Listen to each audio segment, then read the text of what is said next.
Podcast is back. Here with Jenkin Benson, the new king of the pod. The school year is here. The school year just showed up, and with it, a whole new slew of updates from our universities across the country, particularly in certain creative writing departments. Jenkin is our eyes on the campus, and we're here. I guess we're starting to talk about the Stanford creative writing.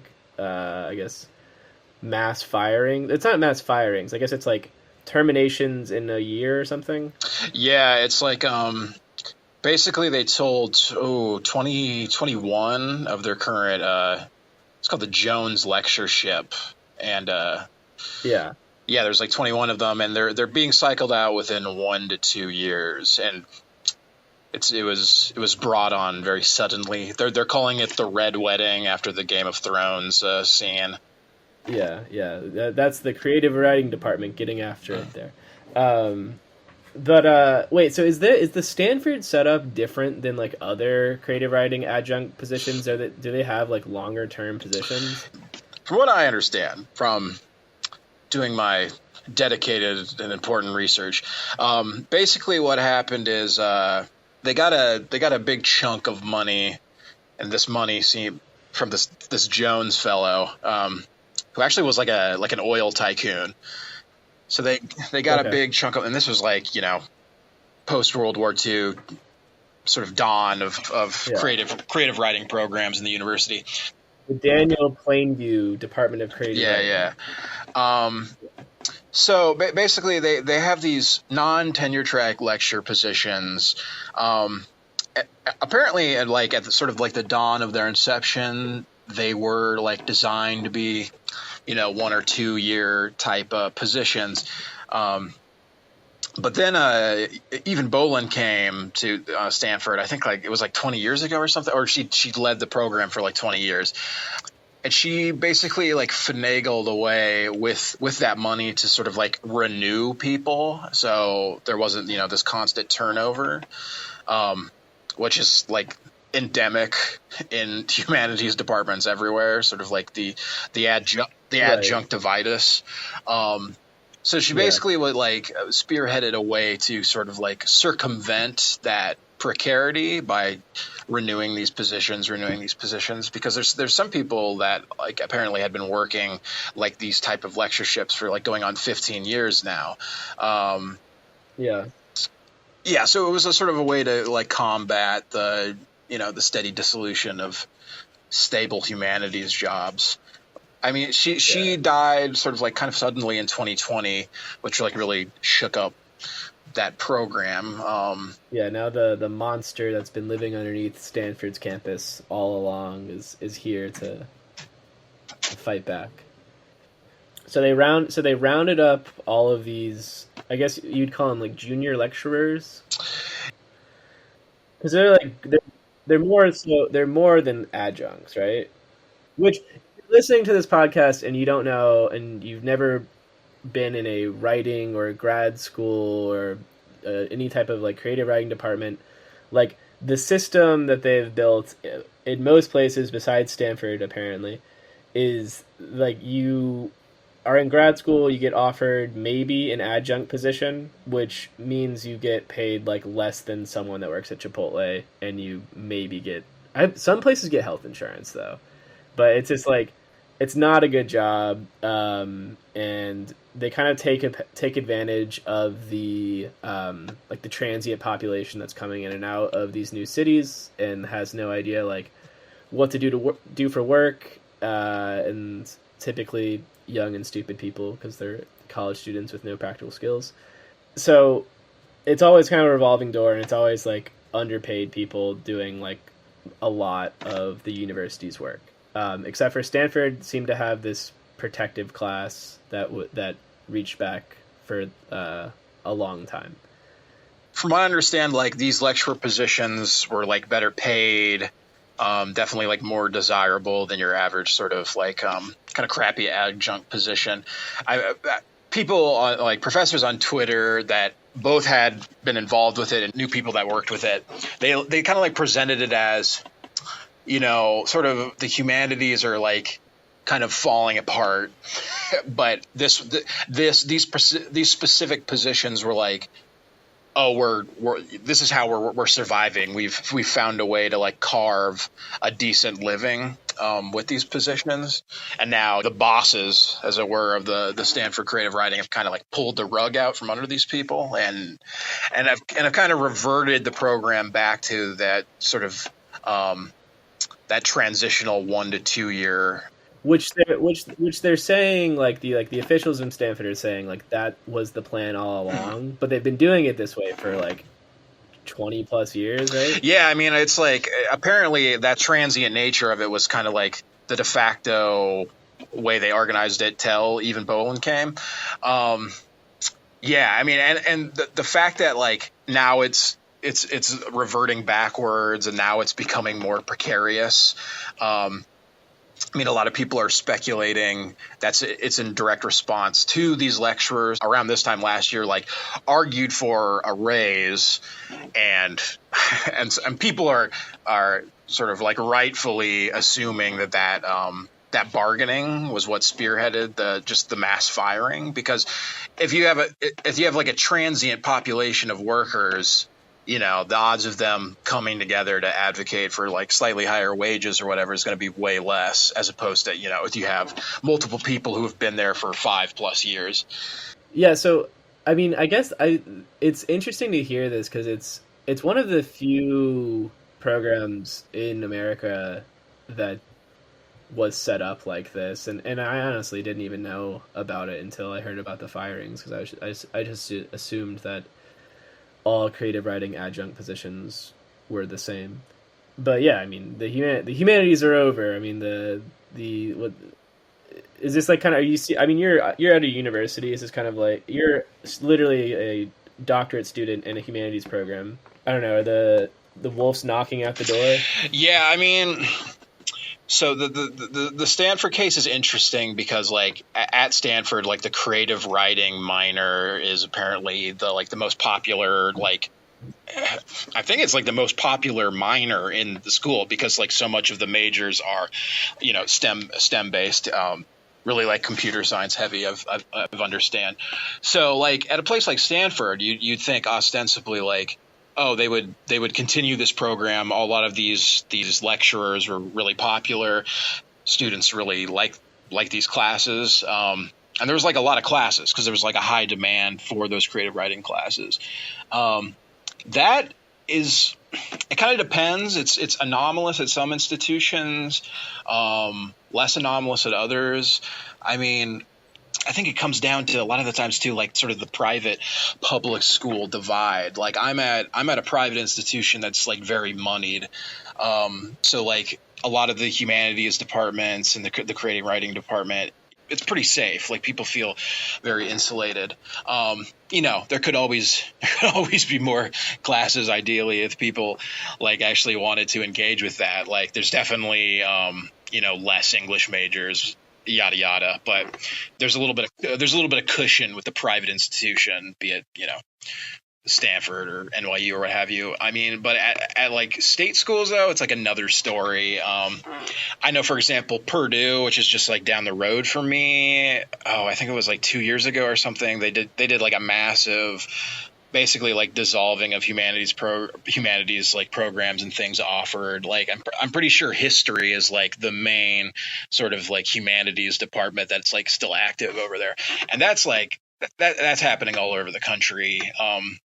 Schools that don't have as much enrollment or less enrollment are just like kicking the curb. The humanities and the social sciences too. I mean, it's like econ departments aren't necessarily safe either. The sort of the economic motivation of like a STEM degree or some sort of vocational degree is like really, I mean, it's a huge draw for, students that want to come out of the university with a fairly high paying job. So, and that's why like the Stanford case is so annoying, because this was actually like a really popular program and they're punishing them for it basically. I mean, this has been a trend that's been going on for longer than either of us have been alive. You know, this is like a Ted Kaczynski point to make, is that like the we're so subservient to our technology that like without any like concept of why we are doing what we're attempting to preserve, which is I guess proven in the humanities, and how you might do it most effectively, which might be like something like economics.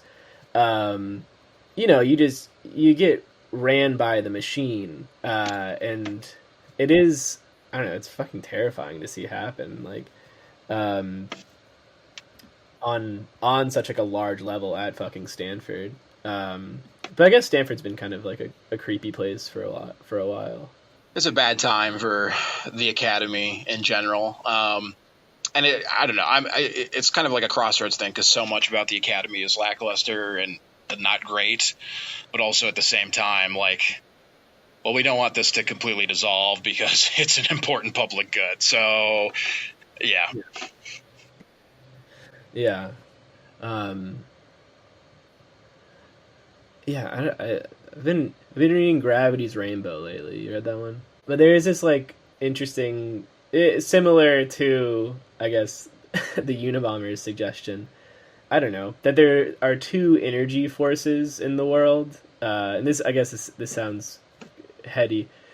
One you could call humanity, and one you could call technology. And Pynchon's suggestion is that technology is its own form of humanity, and so like if you can like trace back the lineage of humanity to like to the cosmos, to like a, I don't know, a singular explosion of energy that evolved. You can also do the same thing for technology.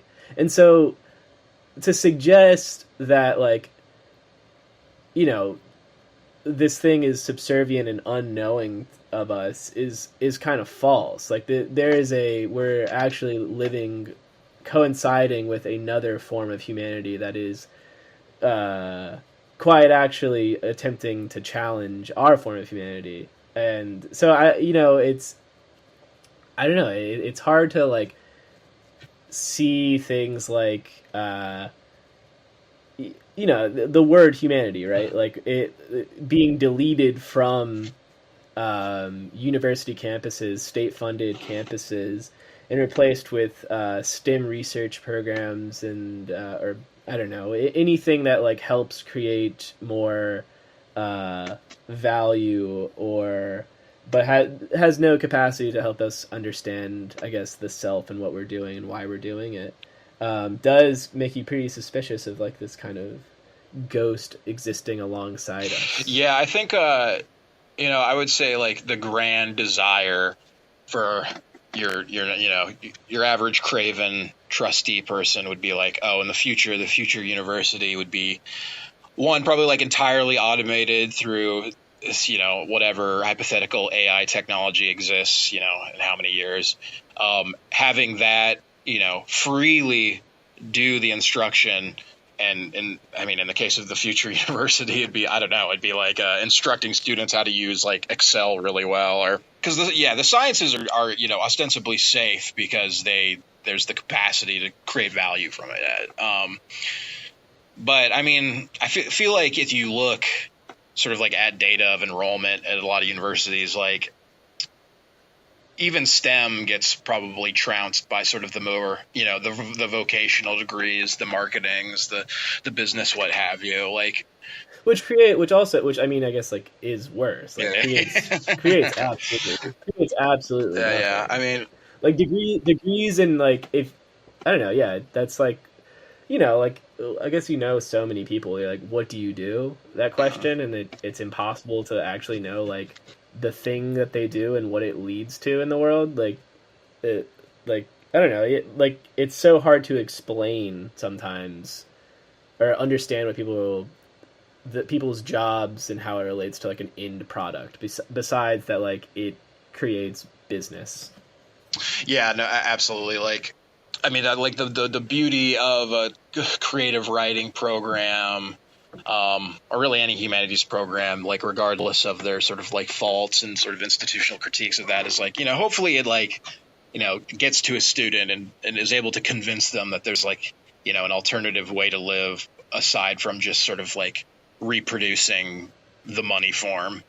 And I think sort of like the end goal for like a lot of moneyed interests in higher education is to actively like oppose that and cultivate people who only want to reproduce the money form. So I don't know. I guess I see the Stanford decision as being like truly symptomatic of that. It's not really an infant drive, because I feel like it's probably been happening like since the post World War II period, but it's definitely intensifying now. Yeah, I know. It's also like this is we're entering into this crazy period of I don't know, intellectual repression alongside this too. Like this is like I don't know. It's, you don't want to sound dramatic, but we are in kind of World War II times. Like, so I went to Emerson College for grad school, which is I don't know, it's a private school in Boston that has a decent creative writing program. But they recently shut down their yearly like student film series until a what was the quote? And this, I guess, this gets back to something that I find really interesting is like, especially in the Stanford conversation, is this like this deployment of, I don't know, like weaponized boredom, like telling someone that like you're ending their 5-year career by just saying by putting them in a Zoom call and saying they're getting cycled out, and then like firing someone without. And so the same thing happened to like the Emerson film program. Is they screened a film called Israelism, which is obviously critical to the state of Israel, and is like a history on its formation and what it has done. And they pause, so all the programming for this year is set to go, and like the week that school starts, the woman that runs the film series gets an email from, I don't know, Emerson higher ups, and says, "Hey, we're gonna pause the program until we can appoint like a overseeing mechanism to look through the program to make sure everything's all good." So it's just like, I don't know, I don't know how people were talking in the years leading up to the war, and leading up to World War II, and leading up to like fascism taking over Europe. But it is like, you gotta wonder if it was this like same type of kind of like professional jargon for standing in for like pretty brutal and repressive things. Like, I don't know, like it's terrifying. I mean, in the case of like, Stanford, the sort of the corporate jargon, coming from ostensible humanists, like these are the people that are supposed to be like, on the side of labor, and then knowing that, oh, maybe this sort of like this firing response came as a result of like of an attempt to bargain higher wages. It's like, wow, any form of sort of left-wing action on campus, be it, showcasing a movie or doing a protest, or, trying to bargain so we can live better, like all of that, even in the supposedly, we're the not fascist, blue strongholds, and like so much of that repression is happening right in the middle of those places. Like, yeah, it's very freaky. I mean, this is like how dehumanization occurs, and it does feel like kind of like a warm up lap a little bit. Like, you start to switch the jargon, and like, if you can kind of like dehumanize people and understand them as statistics, and you can understand what they do as nonsensical, then you can, like, I don't know, then you can do whatever the fuck you want to them eventually. Like, you can say you're cycled out, and then like, in a few years you can say like you're being removed from your home, like we're gonna take you have to go elsewhere now. I don't know, that's dramatic, but it is, it is a little terrifying to see, especially at these centers that like consider themselves to be upright and liberal and not taken by the hysteria of, I don't know, neoconservatism. But I guess that is the old neoliberalism kicking in, right? The profit motive absolutely trumps everything. And the language is like with all these cases is super funny. Like I kind of, well, in a dark way, because in the Stanford case, you know, all these lecturers were like, you know, you've done so great, you know, your students love you. You're awesome. You're perfect. Don't change. But also, we are firing you. Oh, yeah. It's just like the reality. I mean, yeah, the sort of liberals, be it in the academy or in the political sphere, love to give sort of the progressive lip service, but completely deny the reality. Yeah. It is this like weird like meeting point of a lot of like contemporary information. Like especially, and the language thing is just drives me crazy. And like, and you have to imagine like the people behind these decisions are like these, I don't know, people that are like consider themselves hip and like, I don't know, maybe go to therapy and like talk to their therapist about this big decision they had to make at work, and you know were able to develop like the most effective language to deal with dissent. Well, it's that and another thing why people were like so kind of like appalled was that the deans themselves, you know, stated we did not recommend this plan of action. Like we didn't really have any part in the decision to do this firing. Like the deans are saying that it came from the heads of the creative writing department at Stanford. Right.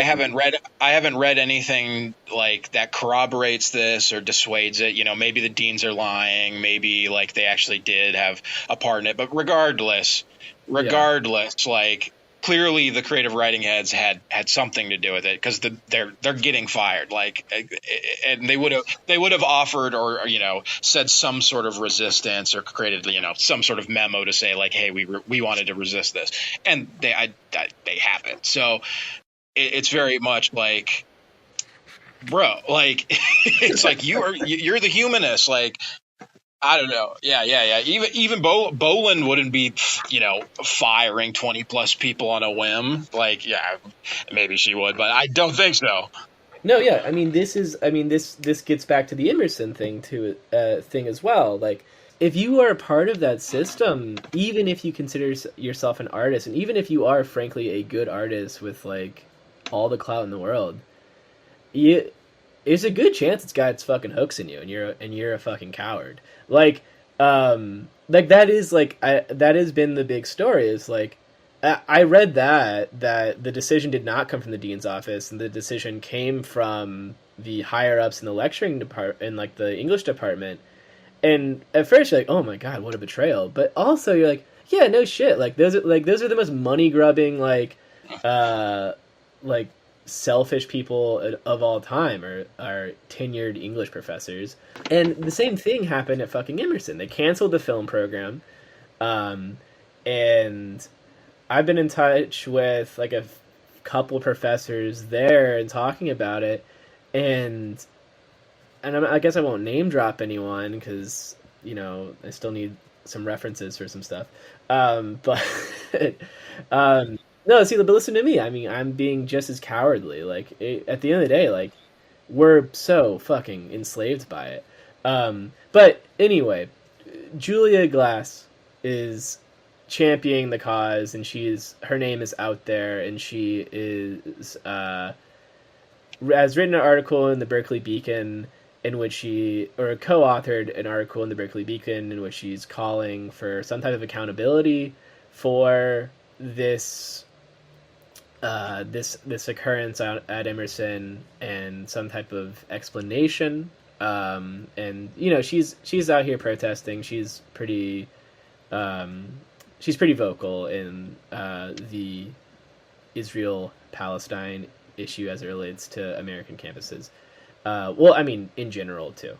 Like she's very vocal. And so, but I was talking to her, and she was like, yeah, we have this meeting with I don't know, Emerson higher ups to tomorrow, and I'm the only white person going. And I said, oh shit, like is this professor that I really respected is are they not going? And she was like, no, like I'm the only fucking white one going because all these people are cowards. And that, like, it's really sucked to hear, but like at the end of the day, like if you make a career, if you last long enough in that system, it is hard to do it with, I don't know, with any type of like humanity attached. These people might be like courageous when it comes to art, but like when it's real life, they're cowards. Yeah, I mean, like that's the sort of like Stockholm type syndrome the American university kind of cultivates, just because I mean, so many people like are not in a, you know, they're pre-tenure, or they're not tenure track, or they're just not in a position to, like, you know, make themselves, you know, be known and really assert themselves in their opinion, like just the sort of the fear of literal just like being fired, just that repercussive fear. And then like once you do get tenure, like at that point, like you're older and you know, you've been paid well and you have a vacation in Tuscany or whatever. And like, you don't really like necessarily like care anymore. It's not always the case, you know,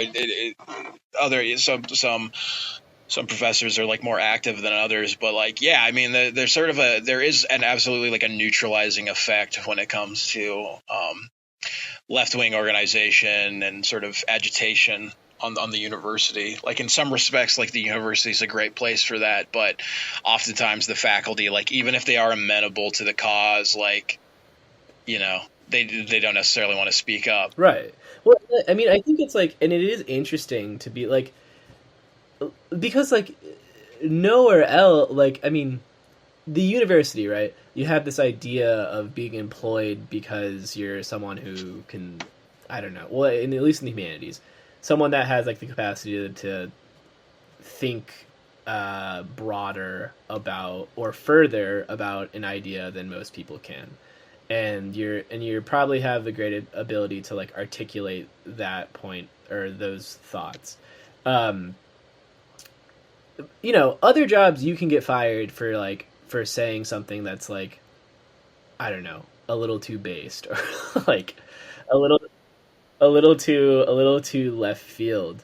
But like, you know, these people are cowering too. Like if you like misstep on these campuses and like and say the wrong thing, like you can get fired. And it does feel like a disingenuous. I mean, obviously, like it does. It also does feel like kind of like a disingenuous weaponization of that power that was developed, like, I don't know, 10 years ago, kind of through Me Too. Like, and I guess we all saw that coming. Like there was not like there was this progressive moment where I guess where accountability was being demanded of forces that didn't used to have to be accountable to anything, and you're like, actually you can't say that anymore, like you have to kind of like redetermine or like actually analyze what your perspective is on this and why you're saying that. But now it's like, god damn it, like the fucking operatives got into the office and are using it against us, like which everyone saw coming. Like as soon as you like developed this like effective capacity for everyone to fire someone, it wouldn't take long until like the mechanisms of the state took control of it. I mean, in the case of Stanford, I feel like, you know, the heads of the creative writing department would argue it. It's like, no, actually, this is good because we're going to start like bringing in, you know, new blood every 2 years, and we're going to be able to give more opportunities to like other types of writers that are, you know, and especially other types of marginalized writers. And maybe that's like true to an extent, but also like, I mean, there's this overarching reality that like, okay, these transient scholars and writers are not going to have as much power, and they're not going to have as much standing if they're always coming in every 1 to 2 years. So yeah, I mean, I guess it's like a problem of wielding what's supposed to be like, you know, ethically good in a way that it's I don't think the actual outcomes of it are going to be necessarily good ethically or politically or what have you. No, not at all. And yeah, then like you said earlier, like most importantly, like if you make the population more transient, they have no capacity to organize, like beyond those 2 or 3 years. Like you come in, you take your shitty job, and you leave when it's time to leave. Some people stick around, but it's fucking impossible. Like I had this crazy realization in grad school where I was doing the fucking adjunct thing, and my friend got me a job literally like running food at a restaurant, and I was like, holy shit, I'm making so much more money than I would if I was adjuncting. And that was just as a fucking food runner. Like, listen, like no disrespect to the hospitality industry, I'm still in it, but these are like, you know, graduate degrees, you know, people you put a lot of effort and time into understanding these things, and you gotta think you should be rewarded a little bit for that, right?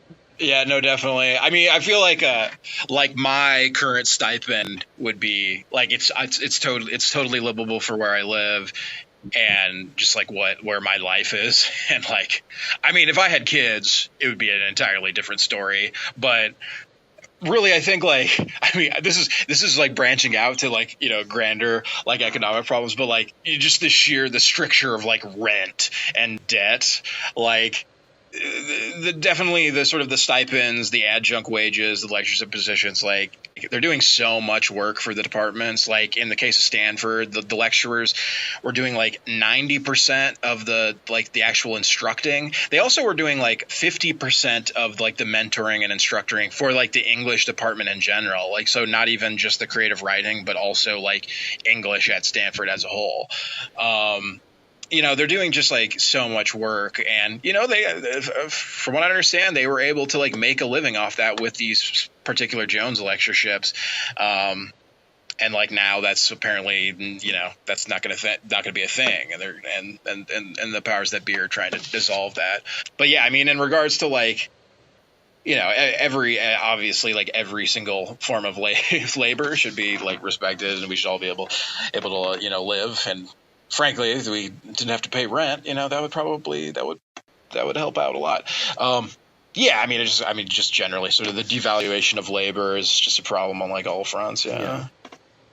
Especially for poets. Yeah, especially for poets. Yeah. Especially for poets. I guess it's gotta be fucking, like, how do you write poetry right now? Like, you were talking a little bit of shit too. Weren't they kind of keeping on some people that sucked or something? I mean, I haven't really read any of like the fiction writers at Stanford, and I've only read a little bit of like the poetry that like of the professors, and you know, it's like I'm none too impressed. I mean, and this has been the joke or the critique since like the 80s, that with sort of creative writing programs, they want and they cultivate and they sort of like hammer in the post-confessional like lyric poem as like sort of the end all be all of poetry. And like that's what, from what I've experienced from reading like the material produced by the Stanford creative writing staff, that's like the type of poetry that's being produced. Honestly, like most universities are like teaching and producing that type of poetry. So like that style of poetry becomes just inexorably intertwined with this sort of reactionary consciousness of like the department. And so it's just really hard to like read that type of poetry now and like be super enthusiastic for it. At least I feel. I love the idea of going into a meeting, agreeing to firing 23 transient lecturers that are highly dependent on their positions, and you're agreeing to putting their life in complete flux, and then retreating to your office and writing like a poem about like your boyhood by a riverside or something, and being like, I used to play the guitar, I don't anymore, but I used to.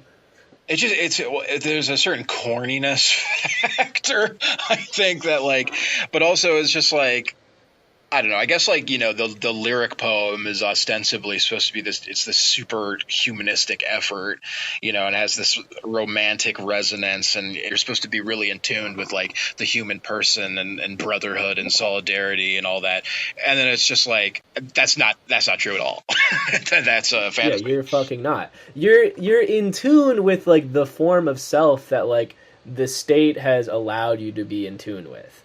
You have learned the jargon and the ways of reflection that the state has allowed you to. But you don't have any concept of the self or what the self is existing within. And like that's the same fucking issue with fiction writing at the university.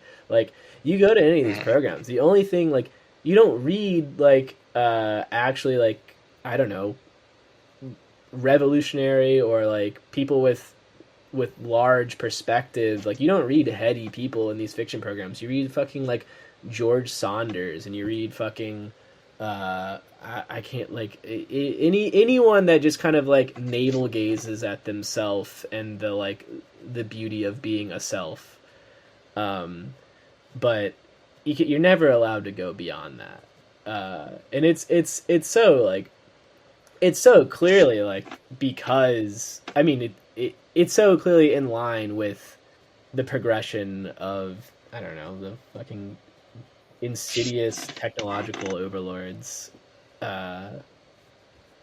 taking over our campuses. I guess correlation doesn't cause causation or isn't causation or what have you, but there's something about kind of like the dehumanization and AIification of the academy, and also sort of like the stultification of this like post-confessional lyric form that's it's still kicking and it's still the like de facto. I mean, so, every creative writing department is different, depending on what institution you're at. Maybe the people involved are more experimental or more radical than others, but yeah, I mean, you can go through poetry Twitter and you can go through fiction Twitter and you can see you just 5 minutes and you can see what's sort of like de facto happening and what's at the tippy top of the zeitgeist.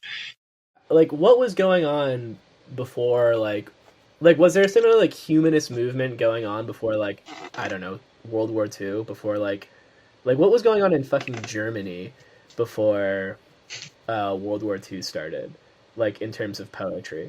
Really, like pre-World War II, like I mean, in poetry all across like America and Europe and also the Caribbean, and I mean, really, like modernism everywhere was like massively, explosively experimental. Even like the people that like we think of as sort of like canonical, and maybe just go to T.S. Eliot, for example. Like at the time that was like profoundly transgressive. The other people aside from Eliot are like way more sort of like way more radical than he was.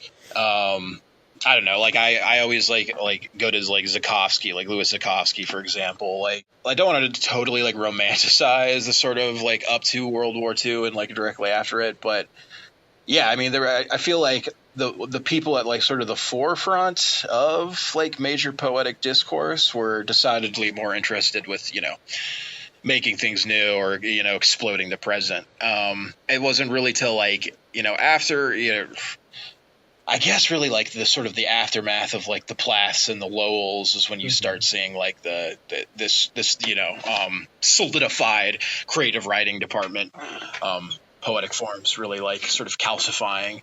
You hate Lowell? No, no. Actually, like I really love like Plath, and I'm pretty fond of Lowell too. I feel they were kind of like the best ones to do it. Yeah. And there's like a lot to like laud in sort of confessional poetics, and also those things at the time were also like super confrontational and super experimental. I guess that's the sort of the problem of avant-gardism, and an avant-garde form eventually sort of solidified into sort of like you could maybe even a reactionary form or a less experimental type of thing. The next thing just hasn't happened yet, I guess.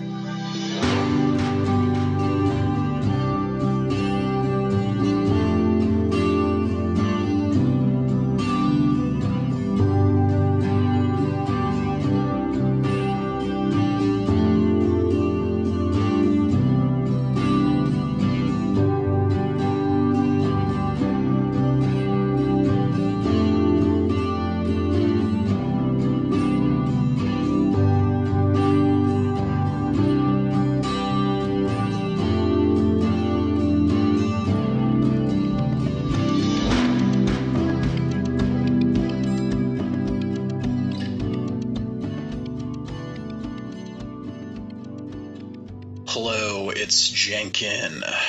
I'm the new poetry editor of Cult Mag, and so to briefly check in on the whole Stanford situation, I'm going to basically just abridge Tom Keeley's most recent update as of this recording, which was published on Medium on the 12th of September. Keeley worked as a creative writing lecturer at Stanford for 20 years, so he's got his eyes on the ground here. Dean Satz and Safran confirmed that this decision was made by a yes vote of creative writing professors.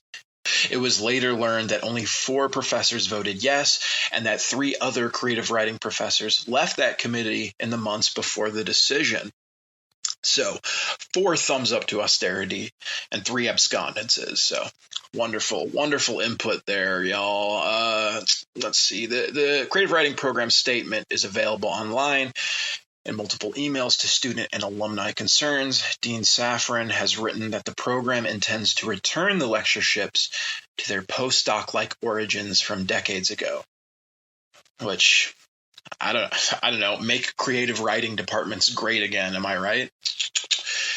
Dean Satz and Safran emphasized that this decision was based on the principle of faculty governance, yet the terminations were approved by only 4 of 35 English professors. 4 of 35. That's less than 9% of the department. Most English professors were unaware of these terminations. And no offense to the very small number of creative writing professors out there that actually enjoy teaching, the very small number, but creative writing professors absolutely should not get to decide policy that affects the whole of an English department. The intercampus joke is that creative writing profs principally want to do anything that involves not having to think about their position as a teacher. So it seems like bad practice there.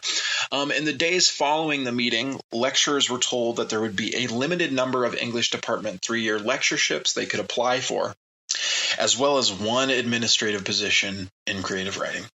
Which, truly, what an insult. After 10 plus years, 10 to 20 years of well-regarded service, you can apply to be demoted. That makes absolutely no sense.